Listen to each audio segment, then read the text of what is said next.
श्रद्धा Walker murder के सवालों के राज, झूठ बोलने वाली मशीन और आफ्ताब के राज, ऐसे खुलती गई श्रद्धा मर्डर केस की मिस्ट्री। देखिए पूरा वीडियो।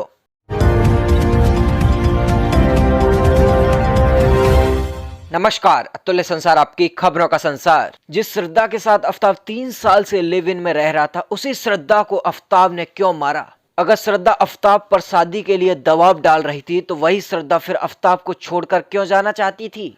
श्रद्धा वालकर मर्डर केस में सबसे बड़ा सवाल यही था कि आखिर आफ्ताब ने श्रद्धा का कत्ल क्यों किया। लंबी वायदात के बाद इस सवाल का जवाब मिल चुका है। श्रद्धा के मर्डर की वजह सामने आ चुकी है। हालांकि कत्ल की वही वजह बड़ी अजीब है, जिसे सुनकर हर कोई हैरान हो रहा है, मगर अब इस मामले की पहली सुलझती दिख रही है। जिस श्रद्धा के साथ आफ्ताब 3 साल से लिव इन में रह रहा था, उसी श्रद्धा को आफ्ताब ने क्यों मारा? अगर श्रद्धा आफ्ताब पर शादी के लिए दबाव डाल रही थी, तो वही श्रद्धा फिर आफ्ताब को छोड़कर क्यों जाना चाहती थी? और अगर श्रद्धा आफ्ताब को छोड़कर जाना चाहती थी, तो फिर आफ्ताब को उसका कत्ल करने की जरूरत क्यों पड़ी? अभी तक की कहानी यही थी कि श्रद्धा आफ्ताब से शादी करना चाहती थी, लेकिन आफ्ताब उसे टाल रहा था। श्रद्धा के इसी दबाव की वजह से फिर उसने श्रद्धा का कत्ल कर दिया। मगर दिल्ली पुलिस के सूत्रों के मुताबिक श्रद्धा के कत्ल की वजह यह कतई नहीं थी। आफ्ताब ने श्रद्धा को इसलिए बिल्कुल नहीं मारा, बल्कि श्रद्धा के कत्ल की वजह कुछ और थी। दिल्ली पुलिस सूत्रों के मुताबिक पहले पुलिस हिरासत और फिर पॉलीग्राफी टेस्ट के दौरान आफ्ताब ने यह बताया कि वो श्रद्धा को नहीं, बल्कि श्रद्धा उसे छोड़कर जाने वाली थी, और बस इसीलिए उसने श्रद्धा को मार डाला।